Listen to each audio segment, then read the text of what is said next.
Hello, magandang hapon sa inyo lahat mga kababayan ko. So meron tayong pag-uusapan dito na nagva-viral to eh.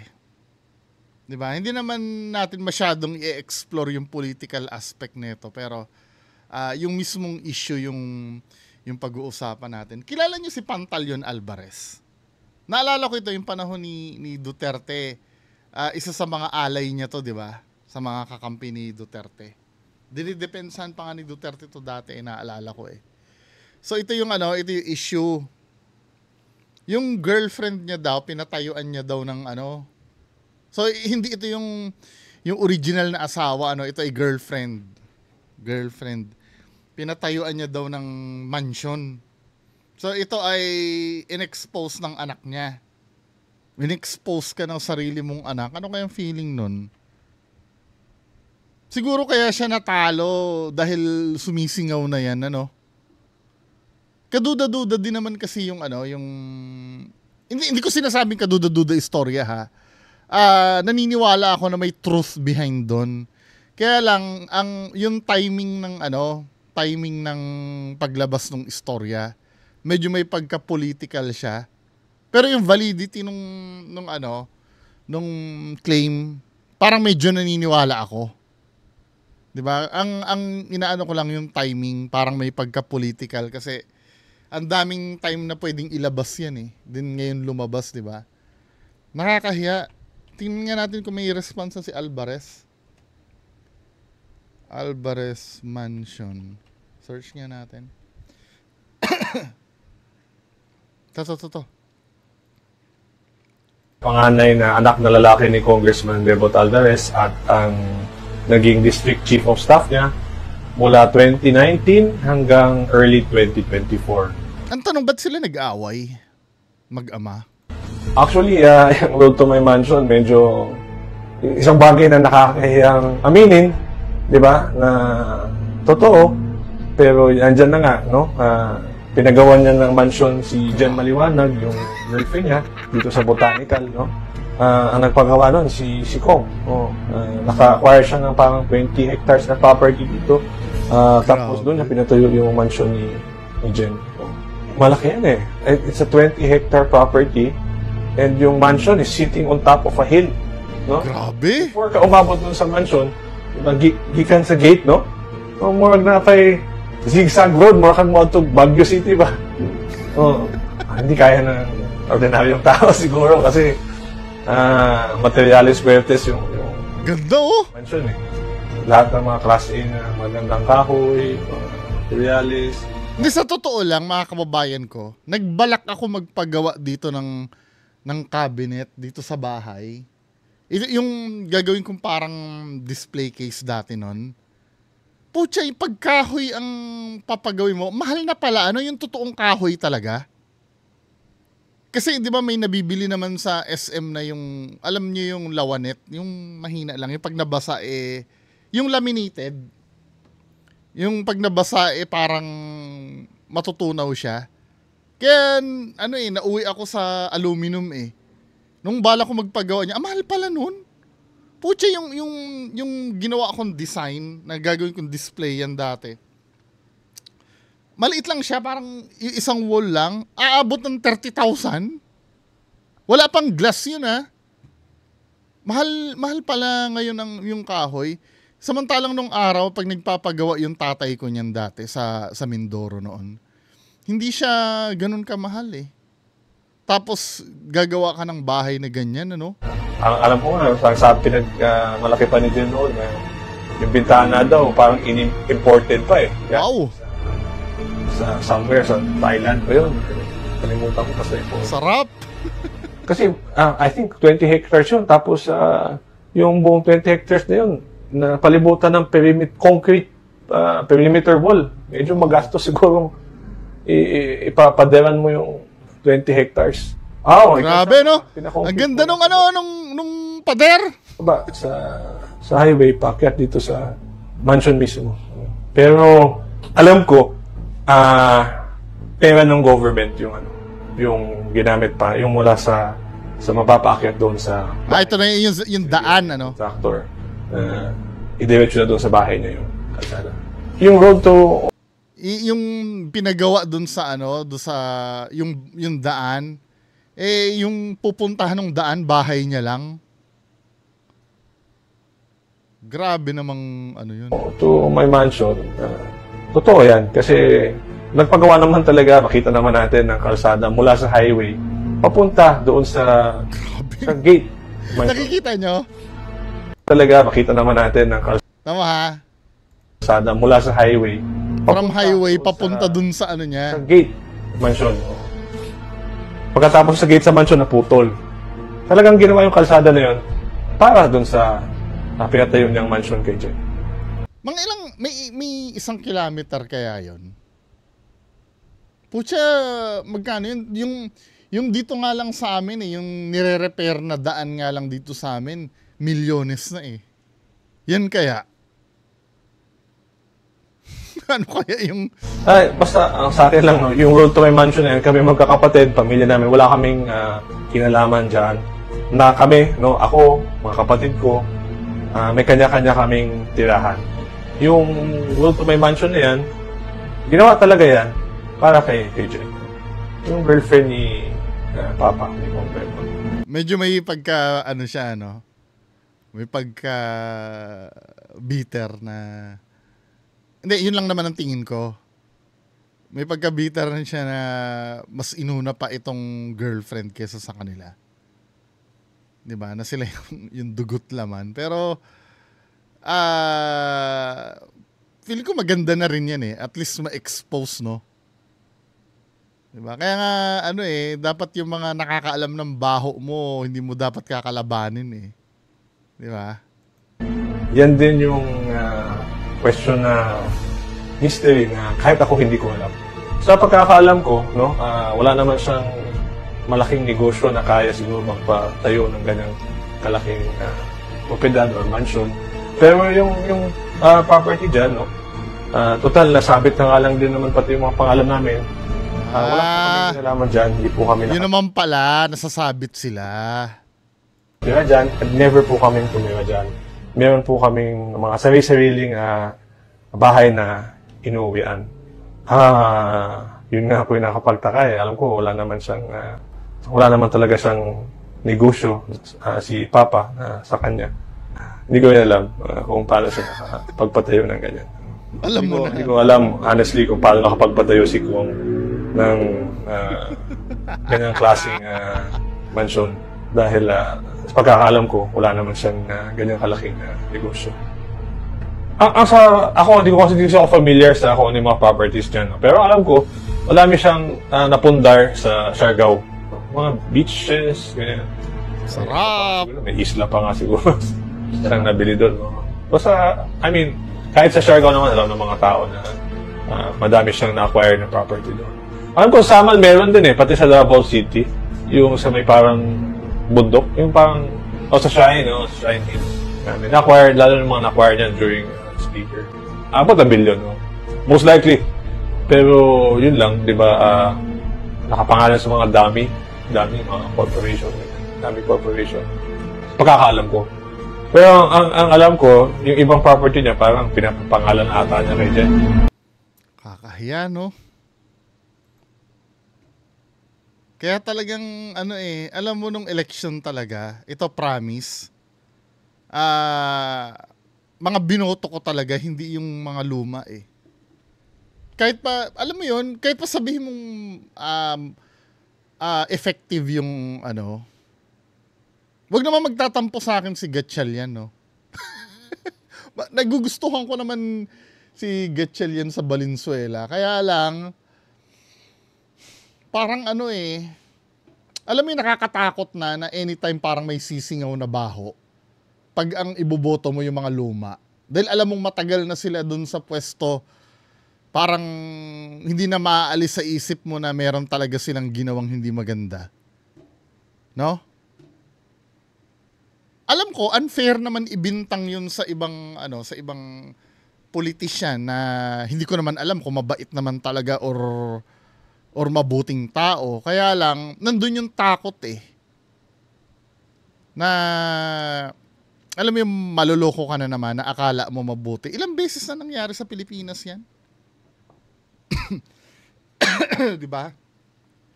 Wala naman akong kinakampihan. Dati karir na karir pa akong kumampi sa mga politiko noon eh, na dito mas matino si ganyan, then biglang nung naupo na malalaman mo may baho pala ito.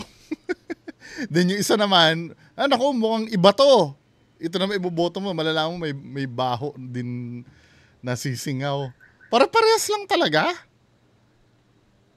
Parang hindi mo na talaga alam eh. Dapat talaga, isa rin siguro sa pinopropose, dapat i-propose na batas pagdating sa mga, yan. Parang medyo pabor na ako sa, anti-political dynasty eh. No? Kaya lang, ang pangit naman doon, pag iba naman yung binoto mo, baka naman lalong hindi marunong. Nakatakot din naman sumugal sa hindi mo kilala. Kaya wala na tayong ibang gagawin kundi magdasal at ituro tayo ng Diyos kung saan talaga yung effective na leader. 'Di ba? Si Vico Soto, 'di ba? Gawin natin presidente si Vico Soto. Tapos ang masakit nito, pag nanalo si Vico Soto, bigla may sisingaw na naman. Ano ba 'yan? Parang yung kay Yorme sa Manila, 'di ba, tumakbong presidente 'yan. Ang mga narinig kong sumingaw diyan yan daw nagsusugal daw yan sa Macau, linggo-linggo gamit ang private plane. Don't know kung totoo 'yun, no. 'Di ba? Ganun na yata ang kalakaran talaga pag nanalo ka, pati kasalanan mo yung pinakakakinder-kinderan mo pa. Kakalkalin eh. Or talagang may expose ka eh. Alam ko naman na wala namang perpektong tao talaga, kaya lang nakakatakot kasi yung hindi nila pagiging perpekto. Okay lang sana kung ang hindi nila pagiging perpekto yung ng chicks dati, ng babae, or nakapatay siya, na talaga namang nagbabago na. Alam mo yon, pero yung pag may history na ng corruption, yun ang pinaka-nakakatakot sa lahat eh. Na para bang every time na makikita mo siya, nag-iisip ka na ng mga nanakaw niya. Anyway, next issue. Ito post to kay Kuya Will naman ito, no? Kay Kuya Will. I don't know kung totoo to kasi dala na rin ako maniwala sa mga post na to. Pero isa ito sa nagva-viral, no? Itong sinabi na to, ipagpapalagay na natin na ito ay totoo. Kasi nagva-viral eh. Pero disclaimer, hindi ko alam kung talagang sinabi talaga ito ni Willie Rebillame. Wala naman ako nakitang interview regarding dito eh. Yung parang kay Diwata, di ba? Maraming kumakalat na may caption dun sa picture ni Diwata na hindi niya naman sinabi. So ito yung sinabi di umano ni Willie Rebillame. Di umano. Ayon dito sa MDTV channel. Ang malungkot na pahayag ni Willie Rebillame matapos ang pagkatalo. Sabi niya ganun daw.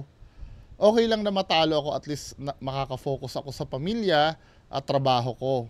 Pero nais ko lang ipahayag ang sama ng loob ko. Kulang pa ba ang kabutihang ginawa ko? Hindi pa ba sapat ang 25 years na pagtulong ko sa sambayan ng Pilipino? As of now, kung tatanungin niyo ako, hindi ko alam kung kaya ko pang ituloy ang pagtulong sa mga mahihirap. Feeling ko kasi walang kwenta na lahat ng aking ginawa.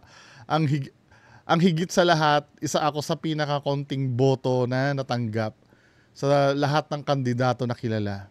Siguro naman may intindihan ng mayayaman kung ngayon wala na akong ganang magpatuloy. Let's say totoo to, no? So, kung yan ang sinabi mo, parang nanunumbat ka na lang? Kasi yung pagtulong, yun eh. Ginagawa talaga yun ng walang kapalit eh. Kaya nga tulong eh. Kasi kung may kapalit ang ginagawa mo, or let's say may bayad or may pakinabang yung kapalit mo, hindi tulong yun. 'Di ba? Nakikipag business transaction ka nun kapag gano'n. Kahit na hindi monetary yung kapalit. 'Di ba? Hindi pa rin tulong 'yun. Ibig sabihin, gumagawa ka lang ng influence mo or may motibo ka behind. Kasi kung tumulong ka, magbigay ka ng tulong. Walang kapalit. 'Di ba? Gusto mong makakain yung kababayan mo o pakainin mo, then alis. Wala nang picture pa, wala nang ano-ano pa. Yun eh. 'Di ba? Wala ka nang hinihingi na kapalit eh. So, kung totoo man na sinabi niya to, walang kwentang ano to, walang kwentang lalo na ito. Tumulong sa mahihirap at hindi magnakaw. Diyos ko po, 27 years ako tumutulong sa mahirap, wala pa plataforma. Ang plataforma tumulong sa mahihirap at hindi magnakaw. Diyos ko po. Alam mo yung pagtulong sa mahihirap, number 1 pwede mo namang gawin yun eh. Kahit di ka tumatakbo. Yung napag-usapan namin noong nakaraan yung tungkol kay Manny Pacquiao. Hindi mo naman kailangan tumakbo para maggawa yan eh. Parang hindi ka ba makakatulong nang hindi mo ginagawa yan? Eh sinasabi mo, 'di ba, 1 billion yung natalo mo. Just imagine magkano yung 1 billion. Kung bibili ka ng wholesale na sa subdivision, 'di ba? Baka ibigay sa iyo ng 1 million each yung bahay sa subdivision. Kahit yung mga bungalow lang, bumili ka noon ng ibili mo ng bahay lahat yon. Let's say yung 1 billion na yun, di ba? Ang 1 billion, 1,000 na 1 million yun. Tama ba ako? 1,000 na 1 million yun, Let's say, doon sa 1 billion mo, 500 bahay ang mabibili mo. Di ba? 500 bahay. Let's say average ng isang bahay, 2 million. Yung 500 bahay na yun, pwede mo na ipamigay yun eh. 500 pamilya na ang matutulungan mo nun. 'Di ba? It doesn't matter kung hindi mo matulungan ang buong Pilipinas, pero yung mapagpatayuan mo ng bahay yung lalo na katulad ng sinasabi ko kung wholesale, 'di ba? Ka-close mo naman ng mga bilyar. Kahit isang subdivision ang bilhin mo dun sa 1 billion na may magagandang bahay. Then ipamigay mo dun sa mga mahihirap na tinutulungan mo. May bahay na yun, makakatulong ka na nun, men eh. 'Di ba? Kung ako naging bilyonaryo, ganun ang gagawin ko. Maglalaan ako ng 1 billion 500 bahay. Then ang gagawin ko, ipaparaffle ko yung mga bahay na yon. Dapat doon sa magandang lokasyon, no? Yung malapit sa school, malapit sa para talagang kasi may mga nagpapatayo ng bahay na alam mo yung parang parang masabi lang na may namigay ka ng bahay na malayo pa sa kabiasnan. Yung mga project ng politiko, 'di ba, yung mga pabahay, minsan hindi natitirhan kasi nga ang issue malayo sa sa kabiasnan. Yung para bang ang nangyayari, private property nila, ibebenta nila sa gobyerno para lang magkapera. Tapos yung bahay na itatayo doon, wala namang pinatutunguhan, 'di ba? Or isa pa, gawin mong budget sa hospital yung 1 billion mo. Hindi na pala sa bahay. Magtalaga ka ng pondo para at sasalain ng ospital yung mga qualified na pwedeng mabahagian ng 1 billion mo. Yun, pwede yun. Maglagay ka ng isang agent sa hospital or sa mga gamot para ma-make sure na walang abusado. Pinakamalaking problema, gamot eh. Nag-standby ka ng isang agent na nagbibigay ng mga libreng gamot. Yun. Malaking tulong yun. Kasi yung bahay na yan, pwede naman mabuhay ang tao kahit walang bahay eh. May mga tumitira naman sa kariton eh. Pero yung mga talagang nasa hospital na walang pampagamot, na buhay ang nakasalalay, yun oh. 'Di ba? Nakakatulong ka na hindi mo kailangan ng pwesto para magawa yung mga ganung bagay. Yung pagpipilantropo, 'di ba? Kaya hindi ko nga nagigets yan eh. Anong ibig mo sabihin na makakatulong ka pag naging senador ka? Eh, ang gagawin mo dun, gagawa ka ng batas. Yes, pwede ka naman makatulong sa pamamagitan ng paggawa ng batas. Sinong gagawa mo nun? Mga lawyer mo din lang. Yung magda-draft ng batas, mga lawyer mo rin lang yon. Di lawyer mo na lang yung patakbuhin mo. Kasi ikaw. Anyway, mga kababayan ko, yan lang naman po ang pag-uusapan natin ngayong araw. Magandang hapon po sa inyong lahat. Bye-bye.